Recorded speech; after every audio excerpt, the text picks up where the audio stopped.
第一組團圓愛情訊息，先睇塔羅牌。哇，第一組，而家你可能會覺得被困，點解？無論你係咪喺一段關係裏面咧，你都覺得窒息啊，又或者你離唔開一啲陳舊嘅關係之中。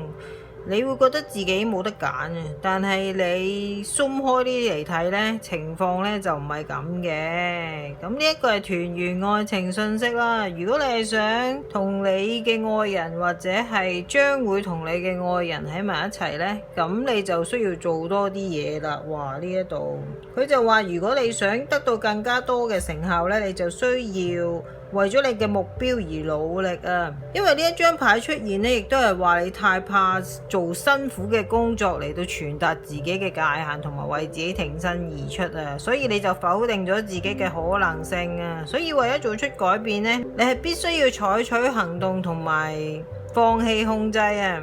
因為自由並唔會伴隨住被動而出現嘅。如果你係單身嘅話呢，呢度牌亦都表明你喺感情生活之中呢就過於被動。不過唔使擔心嘅，呢一度講話，如果你做好你嘅 inner work， 即係點呢？天使叫你同你內在溝通好啲呢，情況呢係一定會得到改善嘅。當你溝通好嘅時候呢，你就會因為connect 翻呢，就會令到你嘅感情生活呢就振作起嚟。咁亦都唔會產生結束嘅。如果你係在關係中，你同你伴侶之間嘅溝通真係要好好改善啊！呢一度牌顯示你唔係太聽人講啊。呢度講有耳仔有狗仔，都係話叫你聽佢講嘢。咁第一組嘅朋友，你要真係聽多啲你嘅朋友意見啊，同埋你係需要聽一啲理性、有效、有建設性嘅建議。如果你想改善你嘅感情生活嘅話，因為有時你會太過依賴對方去改善你嘅感情生活，你會將所有嘅責任都俾晒佢哋嘅，包括喺性方面。所以喺呢方面嘅經驗呢，就唔係咁好啦，有啲唔係咁好嘅地方，不過就唔係太嚴重嘅。同埋你會喺無論喺感情或性方面嘅付出咧，都比較計較。所以如果你要改善你嘅感情生活咧，你就需要 restart 啊。如果你係在關係中咧，其實你嘅伴侶咧覺得你真係幾好嘅，不過有時真係太有計較咯你。除此之外咧，亦都牌話俾你聽，如果你想要有一個團圓嘅感情咧，你就需要多啲連接你嘅內在，同 Divine 談戀愛啊，即係好似同 Spirit 咧有一個愛情嘅關係，大家相親相愛咁。如果可以咁樣做嘅話呢，咁你嘅感情生活呢就會積極得到改善啊，包括你嘅人際關係。但係你就需要多啲聽從朋友嘅意見。如果你做得到又做得好嘅時候呢，如果你係單身，當然會有新嘅戀情出現啦，亦都會有好嘅消息出現嘅。總之，你連接你嘅內在呢，就一定會改善，同埋可以令到個情況更加好、更加圓滿。而你嘅感情呢，亦都會更加團圓嘅。另外小部分第一組嘅朋友啦，你嘅感情生活係同一位女士有關係喎。咁可能呢一個女士呢，就會介入你嘅感情世界啊。咁又未必一定係感情嘅，可能你係你嘅親人、母親或者係家姐阿妹都唔頂嘅。但係你要知道你自己嘅感情呢，係掌握喺你自己手裏面。可能你就過於被動，所以就俾佢哋左右到，又或者你唔願意冒險而放棄咗自己嘅權利啦。所以可能你嘅 friend 都不停咁樣同你講，不過你就冇聽到。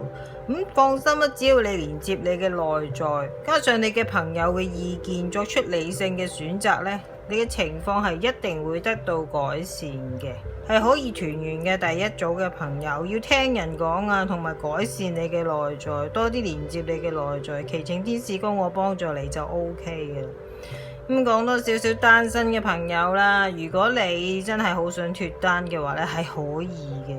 不過又係要做頭先講嘅嘢啦，要連接你嘅內在，多啲同朋友出去，敞開你自己，就唔好太有計較，又或者唔好局限自己認識嘅新朋友或者類型，咁你就會得到更加多嘅機會，亦都要主動翻多少少，同埋要作出更加多嘅努力，咁就會有好消息嘅出現啦。呢一個就係第一組團圓愛情信息嘅解讀。多謝你收看葉天恩塔羅頻道，歡迎訂閱、讚好、分享同埋留言。多謝大家嘅 guys 同埋 angel， 祝你身體健康，出入平安。多謝你嘅收看，謝謝你的觀看 ，Thank you for watching， 拜拜。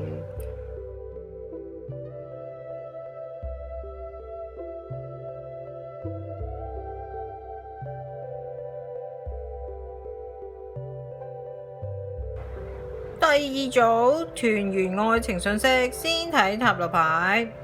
第二組嘅朋友，你嘅團圓信息總結就係你需要審視一下你點樣處理衝突嘅問題，尤其是感情關係同埋人際關係。如果你係處於戀愛或者關係之中呢，咁你就要 make sure 你自己冇壓抑自己嘅怨恨而避免衝突啦，即係委曲求全。最終避免艱難嘅對話呢，就會導致失去信任啊。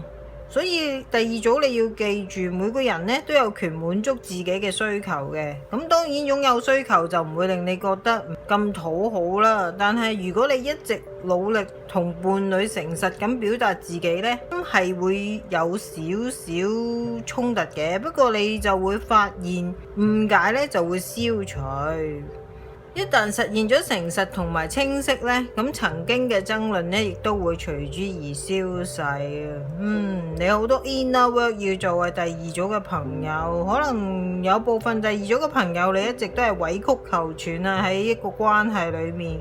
所以雖然而家唔係一個好好團圓嘅時候，不過只要你做好你嘅 inner work 就係點呢？首先你要愛你自己多啲先，喺感情關係先放低你任何感情嘅關係或者係人際關係先。你嘅首要項目呢，就係同你自己做翻好個關係先。第一你要愛自己，第二你要原諒你自己。可能有部分第二組嘅朋友，你同你嘅伴侶即係有啲 past life connection， 你會覺得無論佢做錯幾多次或者係對你幾咁唔好，你都會不停咁樣原諒佢。但係暫時放低呢樣嘢先啦。天使就話俾你聽，如果你係想有一段圓滿團圓嘅感情關係呢，你真係先做好自己嘅 inner work 先，即係唔係叫佢突然間同佢分手，不過你要以自己為先，愛自己先。咁單身嘅朋友又點呢？都係要做頭先嘅嘢。可能你以前嘅感情關係呢，你就唔係咁識得處理嘅，咁就影響咗你嘅戀愛，亦都冇好誠實咁表達自己嘅訴求，而令到戀情呢就不了了之。其實第二組嘅朋友係有人偷偷關注你同埋掛住你嘅喎。不過可能你係一個比較頑固嘅人啦，咁你就比較主觀，就冇留意到呢啲嘢。有部分第二組嘅朋友啦，可能你喺關係之中，尤其是喺性方面係會有一啲需求嘅，但係你冇向你嘅伴侶要求到，咁搞到自己呢就好屈機。所以你一係咧就為咗委曲求全而討好對方，去得到自己想要嘅嘢。但係呢度跑下俾你聽，關係咧就唔係咁嘅。咁你只要同你嘅伴侶誠實溝通清楚咧，基本上問題就不大嘅。咁如果呢個係過去嘅事件或者係關係，咁就算啦。總之你而家咧就做好你嘅 inner work， 原諒你自己過去做錯嘅呢啲嘢。愛自己多啲，祈請天使高我幫助你。加上呢度 Divine Source 都出現咗啦，只要你祈請佢哋呢，你就會得到你嘅能量同埋資源啊！佢呢度講咩呢？只要你祈請佢哋嘅幫助，你就可以得到你想要嘅嘢。只要你相信佢嘅話，如果你唔相信嘅話，都冇問題嘅。不過自己就行得慢啲，辛苦啲咁解啦。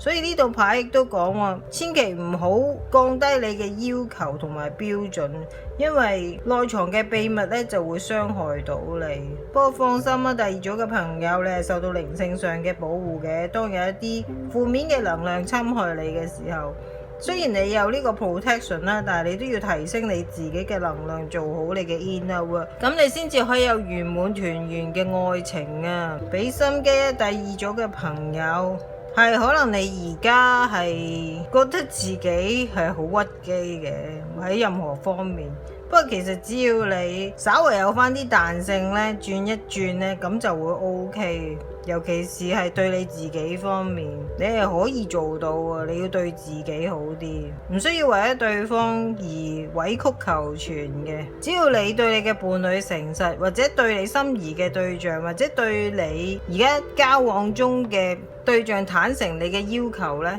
咁你嘅感情關係甚至乎人際關係呢，就會得翻 balance 啦。所以千祈唔好 lower 你嘅 standard 啊！第二組嘅朋友，呢一個就係第二組團圓愛情訊息嘅解讀。多謝你收看葉天恩塔羅頻道，歡迎訂閱、讚好、分享同埋留言。多謝大家嘅 guide 同埋 angel， 祝你身體健康、出入平安。多謝你嘅收看，謝謝你的觀看 ，Thank you for watching， 拜拜。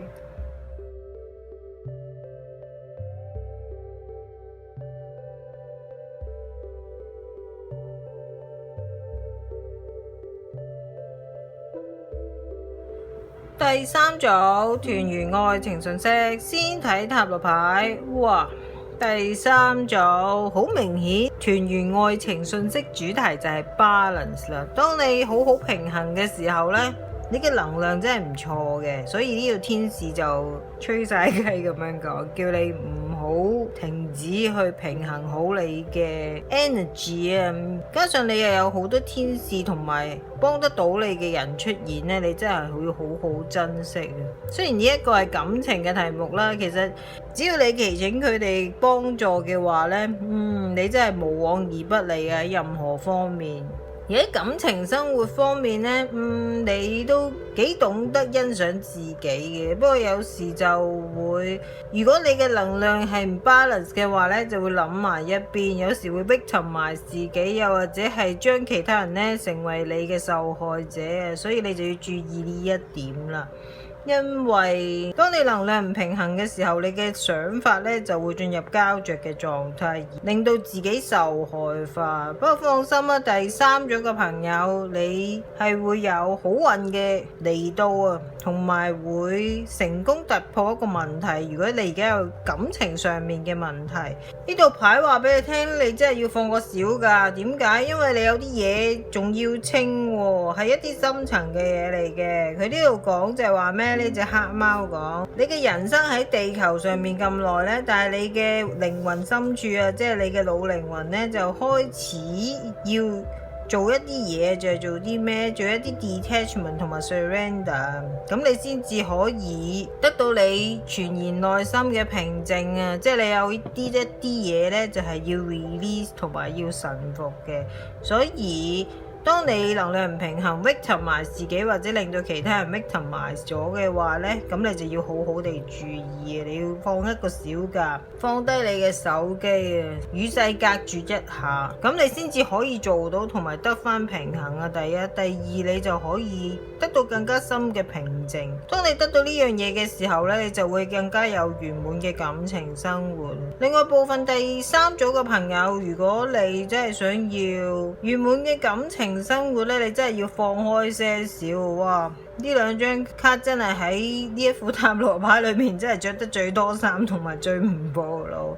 點解？因為你有啲嘢真係唔係咁放得開，可能係你唔平衡嘅時候咧，你就會覺得你嘅能量咧係萎縮咗嘅。不過放心啦，只要你平衡好嘅能量balance 嘅時候咧，你嘅情緒咧就會好翻，亦都會好吸引到其他人。所以單身嘅朋友，你係會遇到一啲迷上你嘅人，又或者你係會遇到一啲你迷上嘅人，而呢一個人亦都可以改變到你，大家都非常之開心啊！喺初階咁，而喺關係之中嘅朋友又點呢？如果你嘅能量係平衡嘅話呢，咁你同你嘅伴侶係非常之甜蜜恩愛嘅，但係你就要放開些少，俾翻多啲彈性啊，尤其是喺性方面，咁就會更加好，更加圓滿啦。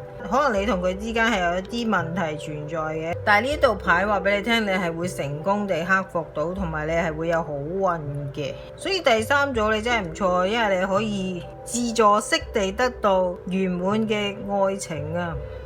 十分之好。呢一個就係第三組團圓愛情信息嘅解讀。多謝你收看葉天恩塔羅頻道，歡迎訂閱、讚好、分享同埋留言。多謝大家嘅 guys 同埋 angel， 祝你身體健康、出入平安。多謝你嘅收看，謝謝你的觀看 ，Thank you for watching， 拜拜。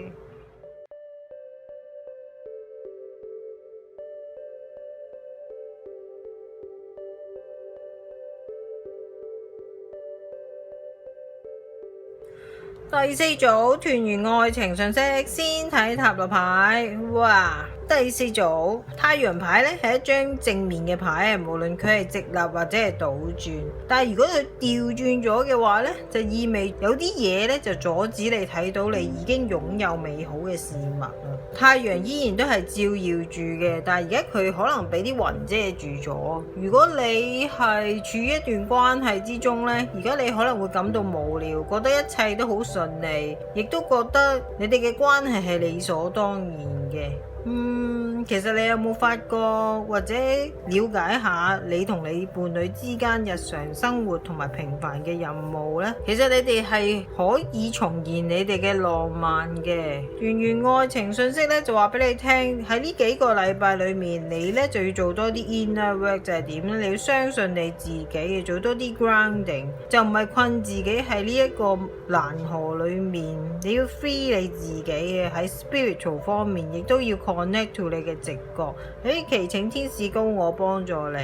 呢度信任牌出現咗2張啊，尤其是for你感情方面，你唔係唔夠信任嘅，係有啲嘢遮住你去睇到你自己應有嘅幸福啊。加上好特別嘅，呢度就信任啦，呢度咧就欺騙啊 trickster。可能你生活圈子裏面有啲人，尤其是一個比你年長嘅女士 older women 咧，誤導咗你喺感情方面一啲嘢，所以呢一度牌亦都建議你需要做一啲 energetic cleaning 啊，即係話要做 detox 啦，喺你嘅 mental 同埋 spiritual 方面，係 for 你嘅感情。佢呢度講咩呢？當你祈請呢一個 Spirit 幫助你嘅時候呢，佢係可以清除你內在嘅恐懼同埋一啲 attachment 嘅，所以你就可以準備好自己去迎接一啲更加好嘅事物啦。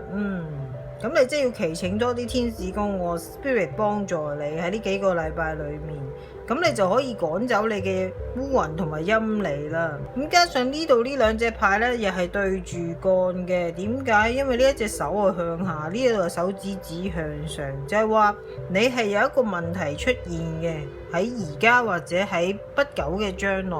咁當然亦都就係你呢一樣嘢阻止到你去得到團圓嘅感情生活啊，所以你真係要多啲連接內在嘅自己。可能你而家都係好猶豫，亦都唔知道自己人生嘅目標係為咗啲乜嘢，尤其是喺感情方面感到好無聊。